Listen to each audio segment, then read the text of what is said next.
Assalamualaikum and very good morning to all of you. আশা কৰোঁ সকলোৱে ভালে আছে, ঘৰতে আছে, নিৰাপদে আছে আৰু সামাজিক দূৰত্ব মানি চলিছে। তোমালোকৰ যিহেতুকে লকডাউন পিৰিয়ড চলি আছে, নৰ্মেল ক্লাছ হোৱা নাই, একমাত্ৰ ভৰসা হৈছে তোমালোকৰ অনলাইন ক্লাছ। আশা কৰোঁ ছাত্ৰসকল তোমালোকে অনলাইন ক্লাছখিনি গুৰুত্বপূৰ্ণ দি কৰি আছা, ক্লাছখিনি ভালকৈ চাবা, নিজে ঘৰত ভালকৈ পঢ়িবা বুলি আশা ৰাখিছোঁ। আৰু প্ৰত্যেকজন ছাত্ৰক মোৰ এই চেনেলটো ছাবস্ক্ৰাইব কৰাৰ কাৰণে মই আহ্বান জনালোঁ, যাতে সকলোবিলাক নতুন নতুন ভিডিঅ' তোমালোকে পাই থাকা। তো আজি আমি আলোচনা কৰিম একাউণ্টিং ইকুৱেশ্যন। ইয়াৰ আগৰ ক্লাছটোতো মই একাউণ্টিং ইকুৱেশ্যনৰ ওপৰত এটা প্ৰেক্টিকেল আলোচনা কৰিছিলোঁ। আজি আমি আৰু এটা ইলাষ্ট্ৰেশ্যন ল'ম। আজি আমি ইলাষ্ট্ৰেশ্যন এটা লৈছোঁ। তোমালোকৰ যদি চেনিৰাম চোৱা, চেনিৰামৰ page number 55, illustration 8. Show the accounting equation on the basis of the following transaction. নিম্নলিখিত লেনদেনসমূহৰ পৰা হিচাপ ৰক্ষণৰ এটা সমীকৰণ অংকন কৰা। প্ৰথমত দিয়া আছে Vinit started business with cash ₹30,000। গতিকে এই চেণ্টেন্সটো ইয়াত লিখি ল'ব লাগিব। Vinit started business with cash ₹30,000। এনেকৈ চেণ্টেন্সটো লিখি ল'ব। এতিয়া চব বিনীতে 30,000 টকাৰে ব্যৱসায় আৰম্ভ কৰিলে, অৰ্থাৎ বিনীতে 30,000 টকা ব্যৱসায়িক দিছে। সদায় লেনদেনবিলাক যেতিয়া বহীত লিপিবদ্ধ কৰা হয়, তুমি এইটো দৃষ্টিকোণৰ পৰা চাব লাগিব যে লেনদেনবিলাক ব্যৱসায়ৰ বহীত লিপিবদ্ধ কৰা হৈ আছে। ধৰা হ'ল এইটো এটা ব্যৱসায় প্ৰতিষ্ঠান আৰু এইজন এজন ব্যক্তি। এইটো ব্যৱসায় প্ৰতিষ্ঠান আৰু এইজন হ'ল ব্যৱসায় প্ৰতিষ্ঠানটোৰ মালিক। এই ব্যৱসায় প্ৰতিষ্ঠান আৰু মালিক এই দুটা কেতিয়াও একেলগ কৰিব নোৱাৰি, দুটা পৃথক, ছেপাৰেট। ব্যৱসায় প্ৰতিষ্ঠানৰ মালিকে ব্যৱসায়ত 30,000 টকা দিছে ব্যৱসায় কৰাৰ কাৰণে। গতিকে ব্যৱসায় 30,000 টকা পাইছে, মালিকে আগবঢ়াইছে। এই 30,000 টকা ব্যৱসায়ৰ নগদ ধন, আকৌ সেই 30,000 টকাই ব্যৱসায়ৰ কাৰণে মূলধন। গতিকে আমি চাম যে যেতিয়া লেনদেনখিনি লিপিবদ্ধ কৰিম, সদায় আমি ব্যৱসায়িক দৃষ্টিকোণৰ পৰা ব্যৱসায়ৰ বহীত লিপিবদ্ধ কৰা হৈছে বুলি ধৰি ল'ব লাগিব। তেনে 30,000 টকাৰে ব্যৱসায় আৰম্ভ কৰা হ'ল। ব্যৱসায়ৰ হাতলৈ কেছ আহিল 30,000। কেছ এইটো এছেটছ, এছেটছ এ মানে এছেটছ, কেছ সম্পত্তি, এছেটছ। তো কেছ আহিল 30,000। আকৌ এই 30,000 টকাৰ যেতিয়া ব্যৱসায় আৰম্ভ কৰিলে, সেই 30,000 টকাৰ ব্যৱসায়ৰ কাৰণে মূলধন, কেপিটেল, কেপিটেল 30,000। তো এই মুহূৰ্তত ব্যৱসায়ৰ কোনো ধৰণৰ দেনা নাই, নীল, লাইবিলিটিজ নীল। এতিয়া এই সমীকৰণটো আমি এইটো যদি আমি ক্লজ কৰোঁ, যিটো পাম এইটো হ'ব আমাৰ কাৰণে নতুন সমীকৰণ। তেতিয়া আমি লিখিম new accounting equation. New accounting equation 30,000 nil 30,000। Next 2 number কুৱেশ্যনটোত কি কোৱা হৈছে? 2 নম্বৰ কুৱেশ্যনত কোৱা হৈছে he purchase goods on credit from Roshan 7,000। He এটা কাক বুজাইছে? বিনীতৰ কথা বুজাইছে। He purchase goods on credit from Roshan. ৰোশনৰ পৰা 7,000 টকাৰ সামগ্ৰী বাকীত কিনা হৈছে। এই চেণ্টেন্সটো লিখা, he purchase goods on credit from Roshan ₹7,000। চেণ্টেন্সটো ইয়াত পূৰা লিখি ল'ব। এতিয়া যিহেতুকে সামগ্ৰীখিনি বাকীত কিনিছে, কেছৰ কোনো পৰিৱৰ্তন হোৱা নাই, না কেছ ব্যৱসায়ৰ পৰা ওলাই গৈছে, না কেছ ব্যৱসায়ৰ হাতত আহিছে। গতিকে কেছ যেনে আছিলে তেনেই থাকিব, কেছ 30,000। সামগ্ৰী যেতিয়া ব্যৱসায়ৰ হাতলৈ আহিব, কিবা বস্তু আহিলে এইটো ষ্টক হিচাপে গণ্য কৰা হ'ব, গুডছ ষ্টক। 7,000 টকা ষ্টক আহিছে। 7,000 টকাৰ সামগ্ৰী বাকিত কিনা হৈছে এইটো ষ্টক হিচাপে গণ্য কৰা হ'ব গুডছ বস্তু কাক কয় those things which are purchased for resale যিবিলাক সামগ্ৰী পুনৰ বিক্ৰী কৰাৰ উদ্দেশ্যে ক্ৰয় কৰা হয় তাকে বস্তু বুলি কোৱা হয় গুডছ বুলি কোৱা হয় গতিকে সেইটো ব্যৱসায়ত যেতিয়া আহিব সেইটো ষ্টক হিচাপে ৰৈ যায় কাৰণ ব্যৱসায়ত মজুত ৰখা হয় বিক্ৰী কৰাৰ কাৰণে ষ্টক 7,000 এতিয়ালৈকে ব্যৱসায় প্ৰতিষ্ঠানটো দেনা আমি যদি দেখা পাওঁ বাকিত কিনিছে গতিকে লাইবিলিটি দেনাৰ সৃষ্টি হৈছে সামগ্ৰী যেতিয়া বাকিত কিনা হয় from whom goods are purchased on credit যি পক্ষৰ পৰা সামগ্ৰীসমূহ বাকিত কিনা হয় তাক ক্ৰেডিটৰ্ছ বুলি কোৱা হয় গতিকে ক্ৰেডিটৰ 7,000 টকা পাওনাদাৰ 7,000 টকা আৰু এতিয়ালৈকে ব্যৱসায় প্ৰতিষ্ঠানটোৰ মূলধন কেপিটেল 30,000 এতিয়া এই সমীকৰণটো আমি ক্লোজ কৰি দিওঁ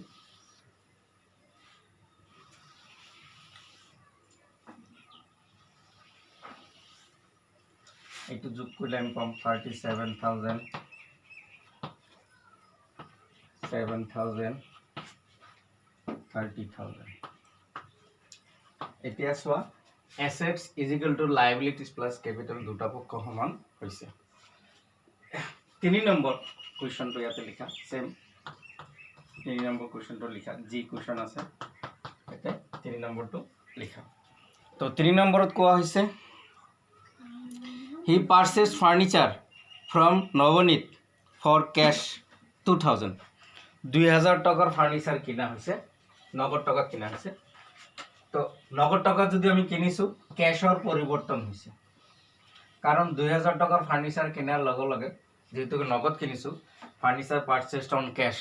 নগদ টকা কিনিছো তো ব্যৱসায়ৰ হাতত আমাৰ নগদ টকা আছিল 30,000 ইয়াৰ পৰা 2,000 ফাৰ্নিচাৰ নামত ওলাই গল এতিয়া থাকিল 28,000 টকা স্টক যিমান আছিলে সিমানে স্টক এই কাৰণে কম বেছি হোৱা নাই আমি নতুনকৈ সামগ্ৰী কিনাও নাই বিক্ৰী কৰা নাই ফাৰ্নিচাৰ নতুনকৈ আমাৰ হাতলৈ আহিল ফাৰ্নিচাৰ 2,000 টকাৰ আমি ফাৰ্নিচাৰ কিনিছো 2,000 টকা চোৱা আল্টিমেট ৰিজাল্ট একে থাকিব খালি সম্পত্তিৰ ৰূপ চেঞ্জ হৈছে কেনেকুৱা ধৰণৰ চেঞ্জ হৈছে কেশৰ নামত 30,000 আছিলে 2,000 কমি 28,000 হৈছে কিন্তু আৰু এটা নতুন সম্পত্তি আহিছে এইটো ব্যৱসায়লৈ কি আহিছে ফাৰ্নিচাৰ গতিকে এমাউন্টটো সেম আছে মাত্ৰ তাৰ ৰূপ সলনি হৈছে এতিয়া ক্ৰেডিটৰ যিমান আছিল সিমানে থাকিব কাৰণ আমি ঋণ পৰিশোধ কৰা নাই নতুনকৈ ঋণ আমি কৰাও নাই ক্যাপিটাল যিমান আছিলে সিমানে থাকিব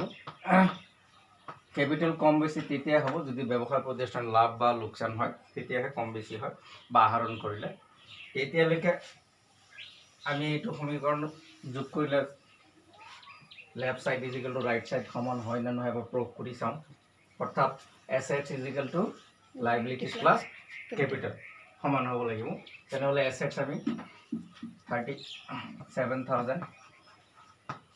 liabilities 7,000 capital 30,000 অর্থাৎ left hand side is equal to right hand side অর্থাৎ assets is equal to liabilities plus capital বরাবর হইছে সমান হইছে এতিয়া আহিল 4 নম্বৰ 4 নম্বৰ কোৱেশ্চন লিখা তো 4 নম্বৰ কোৱেশ্চনত আছে he deposited cash into the bank rupees 15,000 বেংকত 15,000 টকা জমা কৰিছে সেন্টেন্সটো লিখা বেংকত যেতিয়া টকা জমা কৰিছা তো বেংকত যেতিয়া টকা জমা কৰিছা হাতৰ পৰা একফালে টকা ওলাই যাব আৰু একফালে বেংকত টকা জমা হ'ব এটোই হল তো হি ডিপোজিটেড ক্যাশ rupees 15,000 এট বেংকত যে টকা জমা কৰিছে এতিয়া চোৱা কি পৰিৱৰ্তন হয় চাবা ক্যাশ আছিল 28,000 ইয়াৰ পৰাই 15,000 টকা বেংকত জমা কৰিছে কৈছে যে ক্যাশ ডিপোজিট হি ডিপোজিটেড ক্যাশ ইনটু ব্যাংক 15,000 এই 28,000 ৰ পৰা 15,000 বেংকত জমা কৰিছে তা 28 ৰ পৰা 15 যদি বেংকত জমা কৰিছে তেনেহলে হাতত ক্যাশ কিমান থাকিব 13,000 টকা 13,000 টকা হাতত ক্যাশ থাকে এতিয়া 15,000 টকা যেহেতু বেংকত জমা কৰিলে তেনেহলে বেংকত জমা হ'ব এটো ব্যাংক 15,000 বাকি স্টক আগত যেনেকুৱা আছিলে সেম স্টক ৭,০০০ টকা ফার্নিচার ২,০০০ টাকা ক্রেডিটর্সের কোনো পরিবর্তন হওয়া নাই দেনার কোনো পরিবর্তন হওয়া নাই 7,000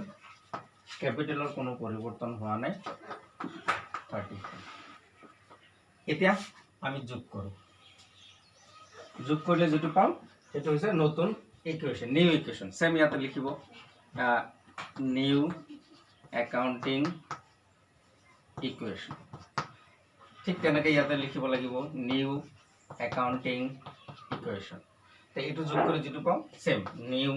অ্যাকাউন্টিং ইকুয়েশন তো এমাউন্ট একে থাকিব কাৰণ ৰূপহে ফলনি হৈছে 37 37 28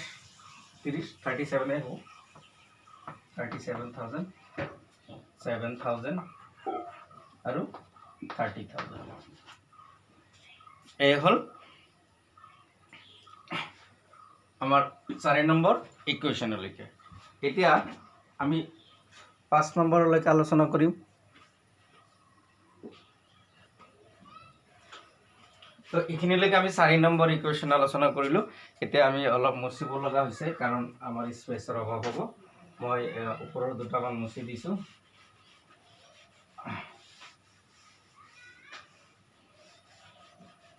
এইখিনিলৈকে মই মুছি দিব লগা হৈছে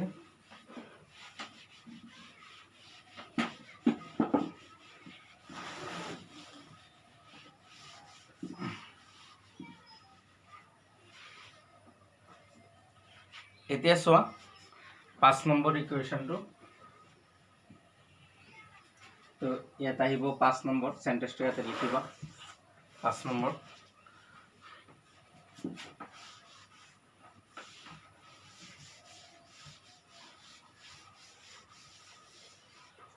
তো 5 নম্বৰ ইকুয়েশনত কি কৈছে 5 নম্বৰ ইকুয়েশনত কোৱা হৈছে যে he sold goods on credit to Sonu costing ₹4,000 for ₹6,000 তাও 4,000 টাকার সামগ্রী সোনুর ওচৰত বিক্ৰি কৰিছে 6,000 টাকা he sold goods on credit to Sonu costing ₹4,000 for ₹6,000 এতিয়া চোৱা ইয়াতে লিখিলা 5 নম্বৰ ইকুয়েশনটো পুৰা লিখিলা কি কৈছে কোৱেশ্চনটো ইয়াতে লিখিলা এতিয়া চোৱা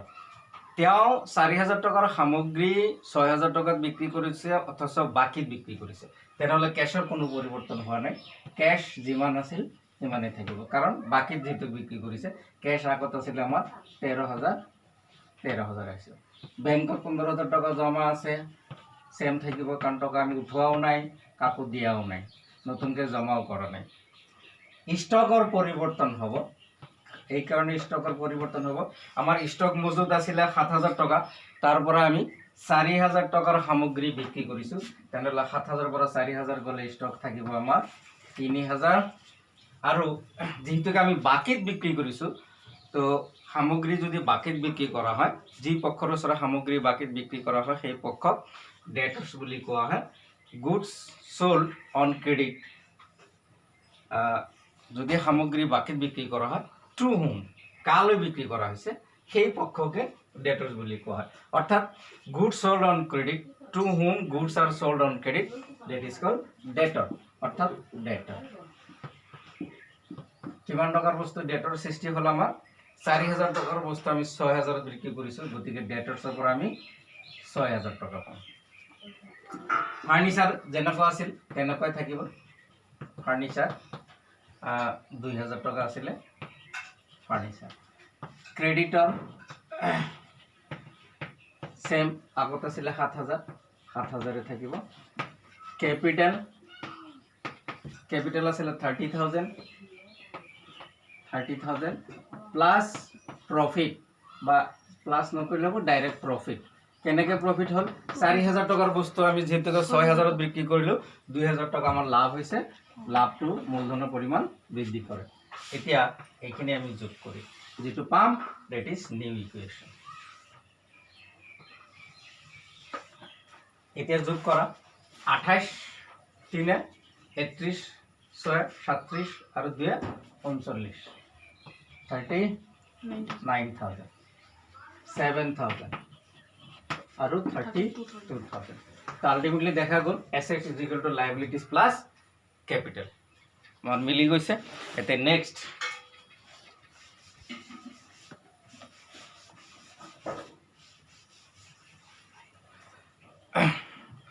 ছয় নম্বৰ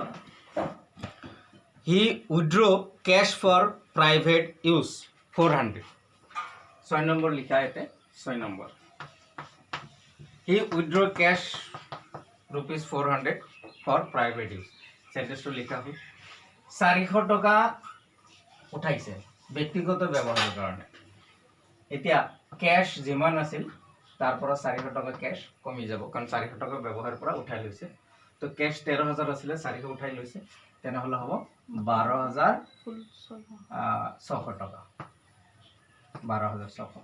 বেংক যেনা আছিল সেম থাকিব 1500 বেংক 15000 আছিল 15000 থাকিব স্টক যেনা আছিল তেনে থাকিব স্টকৰ পৰিৱৰ্তন হোৱা নাই 3000 তাৰ পিছত ডেটৰ যিখিনি আছিল এইখিনি থাকিব 6000 ফাৰ্নিচাৰ সেম থাকিব ফাৰ্নিচাৰ 2000 টকা সেম ক্ৰেডিটৰ যিমান আছিল ইমানে থাকিব কাৰণ কোনো পৰিৱৰ্তন হোৱাই নাই খালি মূলধনৰ পৰিৱৰ্তন হ'ব ক্যাপিটেল আসলে 32000 এতিয়া ব্যৱসায় প্ৰতিষ্ঠানৰ পৰা মালিকে যদি ব্যক্তিগত ব্যৱহাৰৰ কাৰণে ফৰ পাৰ্সোনাল ইউজ কোনো বস্তু বা টকা ব্যৱহাৰ পৰা উঠাই লয় সেইটো মূলধনৰ ওপৰত প্ৰভাৱ পেলায় অৰ্থাৎ মূলধনৰ পৰিমাণ কমাই দিয়ে তেনেহলে এই যে 400 টকা তুমি আহৰণ কৰিলে পাৰ্সোনাল ইউজৰ কাৰণে এইখিনি লেস হ'ব লেস ড্ৰয়িং 400 টকা এতিয়া যোগ কৰা তো ইয়াৰ পৰা কিমান টকা কমিছে মাত্ৰ 400 টকা 39000 ৰ পৰা 400 টকা হে কমিছে বাকি সেম আছে গতি 400 টকা কমিলে 38600 7000 আৰু ইয়াৰ পৰা 400 টকা কমিলে 31600 তো 31 और 7 38600 38600 तो both sides are equal last but not least he paid salary to his clerk 300 তেওঁৰ ব্যৱসায় প্ৰতিষ্ঠানৰ যিজন কেৰাণী আছে তেওঁ 300 টকা দৰমহা দিয়া হৈছে এতিয়া মই আকৌ মুছিব লগা হৈছে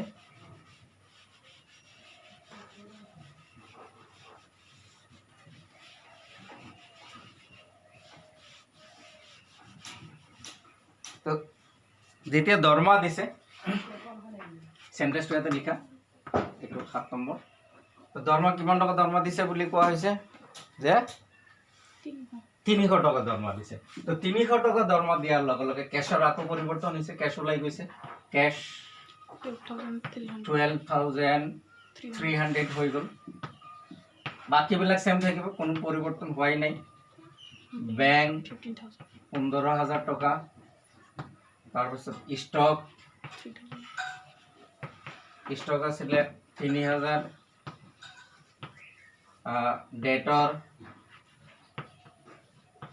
ডেটৰ আছিল 6000 ফাৰ্নিচাৰ 2000 টকা আৰু ইফালে ক্ৰেডিটৰ সেম আছে ক্ৰেডিটৰ 7000 कैपिटल আছিল কিমান আমাৰ 31600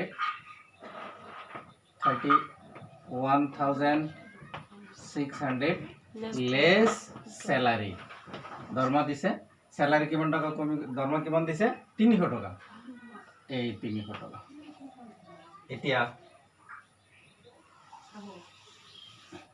ব্যৱসায়ৰ কোনো খৰচ হলে হেতু মূলধনৰ পৰা কমি যাব সেই কাৰণে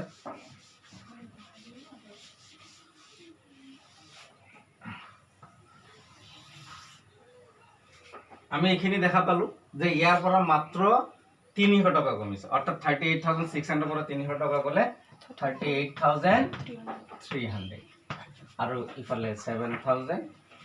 ইয়াৰ পৰা 300 টকা কমিলে 31000 300 গতিকে 31,007 38,300 38,300 তো this is the accounting equation তোমালোকে একাউণ্টিং ইকুৱেশ্যন কৰাৰ সময়ত ভালকৈ লক্ষ্য কৰিবা যে এই ফৰ্মুলাটো সদায় ফলো কৰিব লাগিব A = L + C লাইবিলিটি আৰু মূলধন যোগ কৰিলে মূলধনৰ সমান হ'ব এই লাইবিলিটি আৰু ক্যাপিটাল অৰ্থাৎ দেনা আৰ মূলধন যোগ কৰলে সম্পত্তিৰ সমান হব লাগিব এই নৰ্মসটো ফলো কৰিছে না নাই তো এই হল একাউণ্টিং ইকুৱেশ্যন তাৰ আজি আমি এটা ইলাষ্ট্ৰেশ্যন আলোচনা কৰিলোঁ তো তোমালোকে ঘৰত হোমৱৰ্ক হিচাপে প্ৰেক্টিছ কৰিবা ইলাষ্ট্ৰেশ্যন নাম্বাৰ 10 নিজে প্ৰেক্টিছ কৰিবা হয়তো 11-12টো মই নেক্সট ক্লাছত বুজাই দিম 10 কৰিব পাৰা তাৰপিছত 9 আছে 9-10 এই দুটা ইলাষ্ট্ৰেশ্যন নিজে ঘৰত প্ৰেক্টিছ কৰিবা তো আজিলৈকে তোমালোকৰ পৰা এইখিনিতে বিদায় লৈছোঁ ধন্যবাদ।